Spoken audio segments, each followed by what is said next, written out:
Halo anak-anak, Assalamualaikum warahmatullahi wabarakatuh.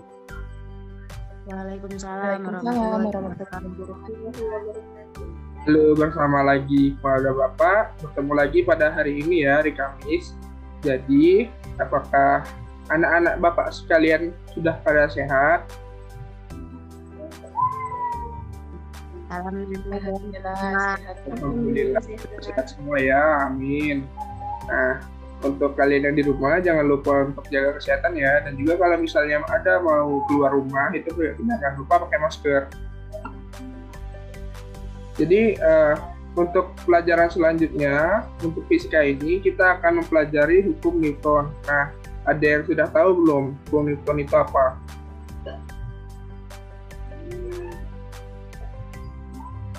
Oke, karena kita sudah akan mempelajarinya, jadi langsung saja kita akan langsung masuk ke dalam PPT Bapak ya, yang sudah saya siapkan.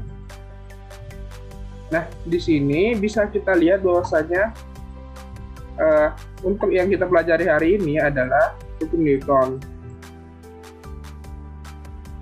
Nah, di sini kita sudah masuk ke dalam PPT-nya. Nah, untuk anak-anak sekalian, di sini kita akan langsung memasuki pelajaran hukum Newton.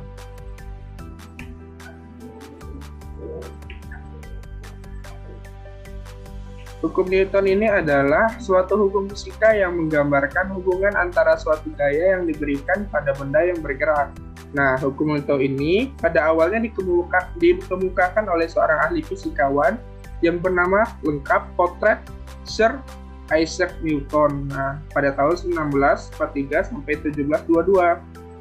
Karena dedikasinya ini, nama Newton pun dijadikan sebagai nama hukum yang ia ditemukan. Selain hukum Newton ini, Isaac Newton juga menemukan hukum gravitasi, hukum gerak, kalkulus, spektrum, serta teleskop mantul yang akan kalian pelajari di saat besok-besoknya. Hukum Newton ini sangat penting ya untuk dipelajari karena hampir semua rumus fisika berhubungan dengan gerak, mulai dari jarak ataupun ketinggian. Nah, pada hukum Newton ini ada 3 ya, hukum Newton 1, hukum Newton 2, dan hukum Newton 3. Yang pertama ada hukum Newton 1, yang bunyinya, jika resultan gaya pada suatu benda sama dengan 0, maka benda yang mula-mulanya diam akan terus diam. Sedangkan benda yang mula-mulanya bergerak akan terus bergerak dengan kecepatan tetap. Hukum yang kedua adalah hukum 2 Newton. Bunyinya adalah percepatan dari suatu benda akan sebanding dengan jumlah gaya atau resultan gaya yang bekerja pada benda tersebut dan berbanding terbalik dengan masanya. Yang ketiga ada hukum 3 Newton, yaitu yang berbunyi, jika suatu benda mengerjakan gaya pada benda lain, maka benda yang dikenai gaya akan mengerjakan gaya yang biasanya sama dengan gaya yang diterima dari benda pertama, tetapi arahnya berlawanan. Dari ketiga hukum Newton tadi, ini adalah rumus hukumnya. Yang pertama adalah sigma F sama dengan 0. Yang kita ketahui bahwasannya sigma F itu adalah resultan gaya. Yang rumus kedua adalah sigma F sama dengan M kali A. Di sini kita tahu bahwasannya sigma F tadi yaitu resultan gaya, M adalah massa benda, A adalah percepatan. Nah, hukum ketiga Newton ini adalah F aksi sama dengan F reaksi. Nah, mudah diingat kan teman-teman? Lanjut, kita akan langsung ke penerapan hukum Newton. Nah, penerapan hukum Newton yang pertama ini adalah contohnya saat menaiki mobil yang bergerak cepat, kemudian direm penumpang akan terdorong ke depan, gitu ya. Bisa diimajinasikan. Contoh kedua adalah menginjak gas ketika mobil sedang berjalan dalam keadaan pelan akan mengakibatkan penumpang tercondong belakang atau seperti belakang gitu ya. Yang ketiga ada, jika kalian meletakkan misalnya botol kaca ya yang berisi air di atas kertas, kemudian kertas tersebut ditarik secara horizontal, maka koin tersebut akan tetap. Lanjut, penerapan hukum 2 Newton. Contoh yang pertama adalah menarik gerobak yang mengangkut pasir. Pasiennya juga pasti ikut bergerak kan. Contoh yang kedua ada mobil yang sedang melaju di jalan raya akan mendapatkan percepatan yang sebanding dengan gaya dan perbandingan terbalik dengan massa mobil tersebut. Contoh yang ketiga adalah menggiring bola pada permukaan datar. Penerapan hukum ketiga Newton adalah contoh yang pertama, pada saat duduk pada kursi busa, berat badan akan menekan kursi ke bawah, sedangkan kursi akan menahan berat badan ke atas. Contoh yang kedua ada, jika seorang memakai sepatu roda dan mendorong dinding, maka dinding akan mendorong sebesar sama dengan gaya yang dikeluarkan dengan arah yang berlawanan, sehingga orang tersebut terdorong untuk menjauhi dinding. Contoh yang ketiga ada, melempar bola pada dinding, maka bola akan berbalik dengan kekuatan sama. Nah, itu barusan tadi penjelasan dari PPT, Pak ya. Nah, di sini saya ingin bertanya nih kepada murid-murid Bapak tercinta.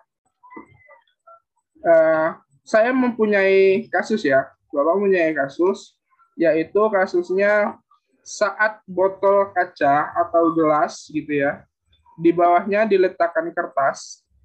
Ketika kita menariknya pelan-pelan, maka kaca tersebut atau gelas tersebut itu akan ikut. Namun, jika kita menarik kertasnya cepat-cepat, atau dalam keadaan cepat ya, maka kaca tersebut atau botol tersebut diam di tempat dan kertasnya tertarik. Nah, saya ingin bertanya nih, kenapa fenomena ini dapat terjadi? Saya bertanya kepada Ella deh. Baik, Pak. Di sini saya akan menjawab pertanyaan dari Bapak, yaitu ketika ada gelas di atas kertas kemudian ditarik perlahan, kenapa gelasnya tidak ikut terjatuh sedangkan yang dipercepat itu tidak terjatuh. Nah, hal ini masuk ke dalam hukum Newton juga, Pak. Yang pertama itu jika kertas ditarik perlahan, maka benda di atas kertas tersebut akan ikut bergerak. Karena ketika kita menarik kertas perlahan itu, maka benda di atas kertas itu juga mengalami gaya tarik yang kita lakukan. Jadi gelas itu ikut terjatuh. Nah, ini juga termasuk penerapan hukum 2 Newton. Sedangkan pertanyaan Bapak yang kedua tadi, kertas ditarik secara cepat, benda di atas kertas tidak mengalami tidak ikut terjatuh itu atau tidak bergerak, itu karena saat ditarik dengan cepat dan stabil, resultan gaya pada gelas tersebut atau benda tersebut besarnya 0, sehingga benda di atas kertas akan tetap diam di tempat, dan keadaan benda tetap diam itu disebut juga dengan kelembaman, yang merupakan penerapan dari hukum 1 Newton, Pak. Sekian, terima kasih. Oke, luar biasa sekali ya jawaban dari Ella Hikmatulaila. Beri tepuk tangan dulu untuk teman kalian. Nah, ada 2 kasus lagi yang akan Bapak pertanyakan nih.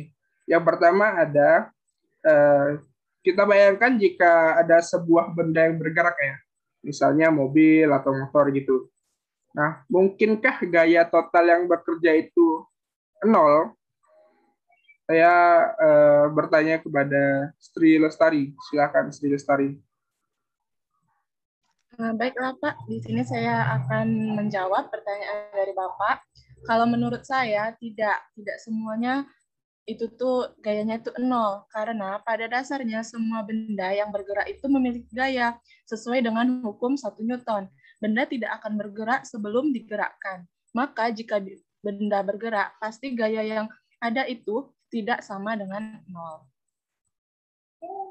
Seperti itu. Terima kasih adalah Sri Lestari. Nah, jawabannya luar biasa sekali ya untuk Sri Lestari. Kita tepuk tangan dulu. Baik, ada satu lagi kasus yang ingin Bapak sampaikan dan ingin saya tanyakan ya, yaitu mengapa kaki Anda, murid-murid sekalian, itu sakit jika menendang ke arah dinding atau meja? Gimana tuh penerapannya, penjelasannya? Saya bertanya pada Helmalia Putri, silakan. Baik Pak, di sini saya akan menjawab pertanyaan dari Bapak. Menurut saya, Kaki terasa sakit ketika menendang suatu benda atau meja disebabkan adanya gaya aksi-reaksi. Sebagaimana hukum 3 Newton, yaitu F aksi sama dengan F reaksi, namun dengan arah yang berbeda. Ketika kita memberikan gaya dengan menendang, maka yang kita tendang pun akan memberikan kita gaya sama dengan yang kita berikan. Terima kasih, Pak. Oke, jawaban yang luar biasa dari Hermalia Putri ya. Tepuk tangan dulu. Baik, mungkin itu saja penjelasan dari materi Bapak tentang hukum Newton ya. Ada 3 hukum Newton. Yang pertama ada hukum 1 Newton, hukum 2 Newton, dan hukum 3 Newton. Jadi Bapak harap murid-murid Bapak sudah mengerti dengan apa yang saya jelaskan pada hari ini. Untuk lebih memahami, kalian bisa kerjakan tugas pada buku LKS halaman 32, itu ya, pilihan ganda dan juga esai. Kalian bisa kumpulkan minggu depan lewat Google Classroom. Nanti akan saya masukkan tugasnya ya. Baik, karena tidak ada pertanyaan lagi, saya akhiri saja. Wassalamualaikum warahmatullahi wabarakatuh. Waalaikumsalam warahmatullahi wabarakatuh.